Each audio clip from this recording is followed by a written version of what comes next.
네, 안녕하세요, 구독자 여러분. 오늘 6월 15일 방송 시작하겠습니다. 한 주 행복하셨죠? 주말 잘 쓰셨고요. 대통령 부동산 시장 인식 제가 이렇게 썼습니다. 앞으로 정책은 서울 수도권 6월 1일부터 14일까지 시장 현황하고요. 서울 거래 감소가 이루어지고 있어요. 상승 현상은 좀 지속되고 있습니다. 그래서 부동산 기자회견 한 거 다 보셨죠? 1주년 기자회견 때 취임 1주년 한 기자가 그걸 물어봤고 그거에 대해서 답변이 좀 길었습니다.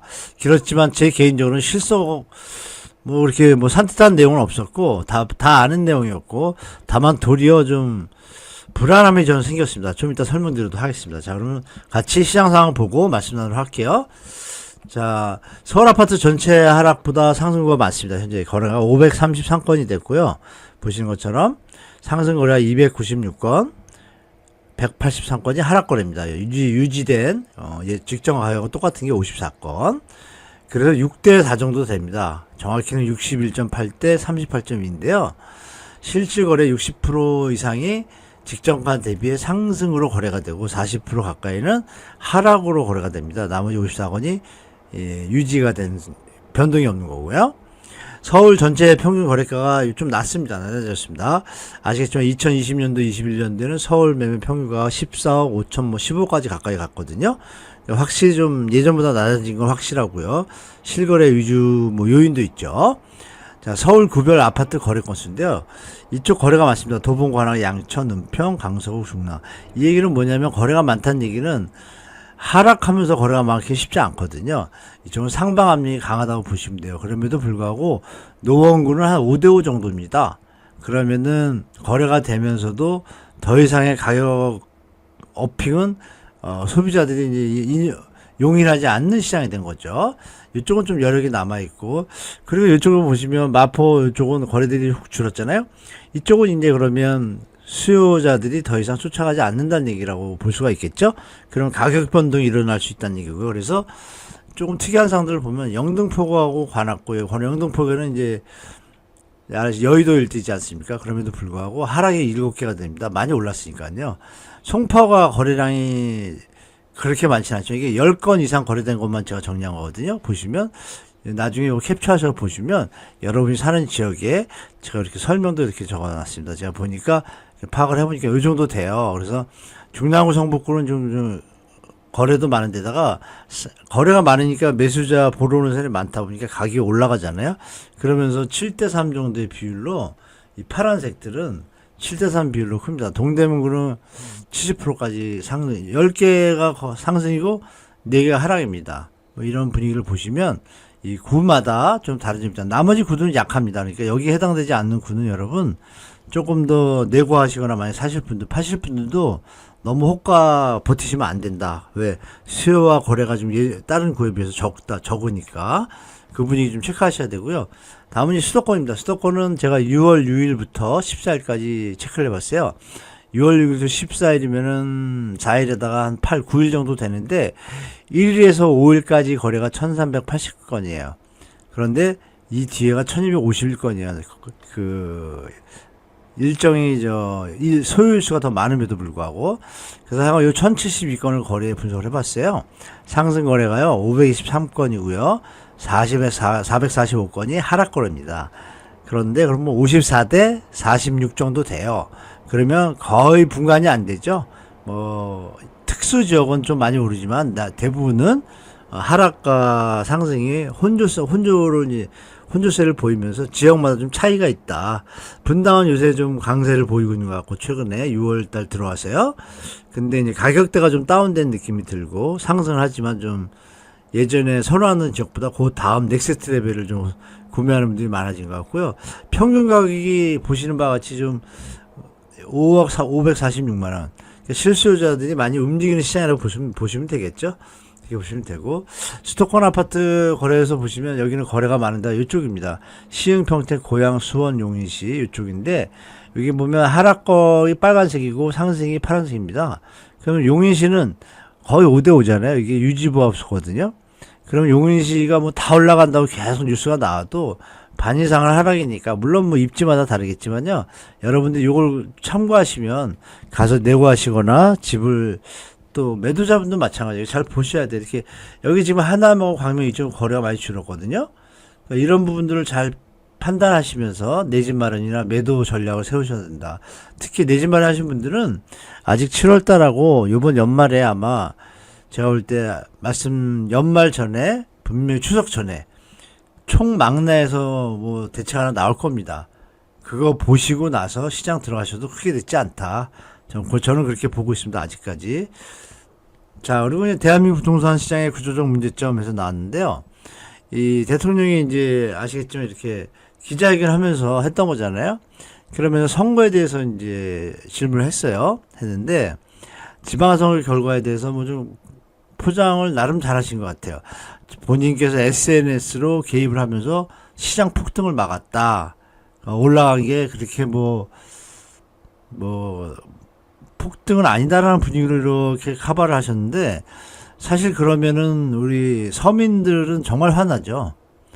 대통령이 약간 뭐가 정보가 잘못된 것 같아요.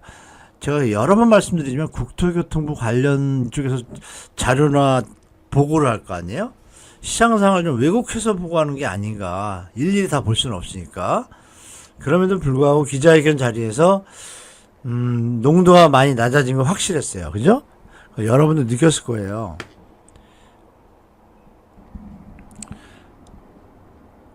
여러분도 느끼셨겠지만 사실 뭐 저도 느꼈고 또 대통령 본인도 얘기하면서 분명히 약간 뭐 찝찝함이 있었을 거예요. 모든 전문가들 대부분이 2030 세대의 부동산 대책 문재인 시즌2라는 그 분위기가 벌써 좀 번지기 시작했거든요. 제가 볼 때. 왜냐하면 1년이 지났습니다. 1년이. 대통령이 SNS 한 거 외에는 뭐 느끼는 게 없잖아요. 그쵸? 왜냐하면 깔짝깔짝 돼서 그래요. 대책을.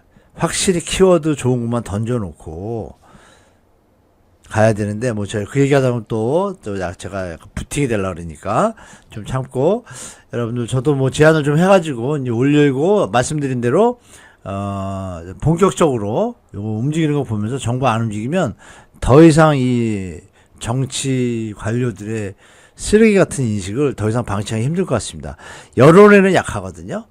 총선 대비해서 강력하게 우리 소리를 한번 낼까 뭐 계속 말씀드렸잖아요. 준비해서 지금 6월 달 전에 여러분들한테 정확한 내용 좀 말씀드리고 여러분이 많은 동참이 있으면 더 힘을 낼 것 같습니다. 나중에 자세히 한번 또 설명드리도록 하겠습니다.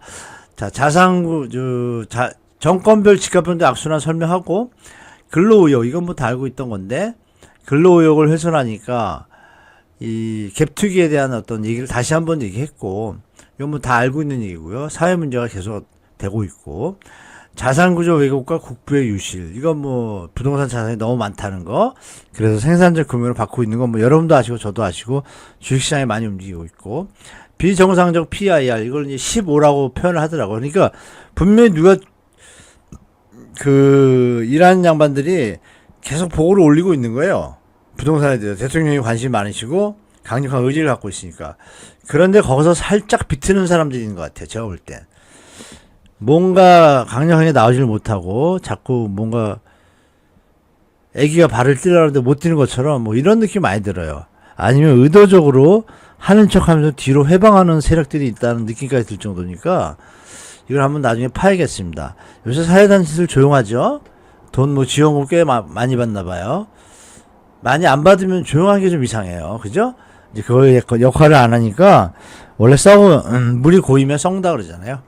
그런 현상들이 좀 보이는 것 같아서 좀 체크해 봐야 될 것 같고 자 비정상적인 PIR 하면 다 아시고 가계부처리 다 아는 얘기예요. 그러면서 향후 부동산 정책의 4대 핵심 방향을 얘기했다고 합니다. 그래서 4대 한번 보면 이런 얘기를 하죠. 어떤 얘기를 하냐 1번 향후 부동산 정책에 대해서 쫙 설명을 하는데 크게 이제 요약을 하면 이렇게 네 가지입니다.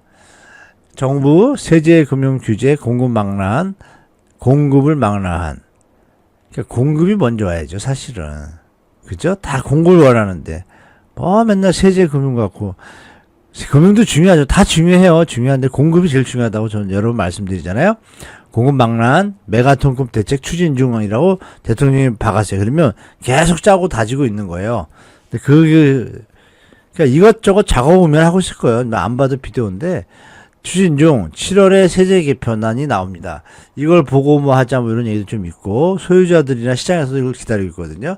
그걸 보고 이게 그러면 잘못하면 예전에 임대차 3법 구할 때처럼 세입자 정가로 나오면 더 난리 납니다, 시장. 그러니까 정부가 이거 대충 던지면 안 돼요. 아예 그냥 가만히 있는 게 나을 수도 있어요.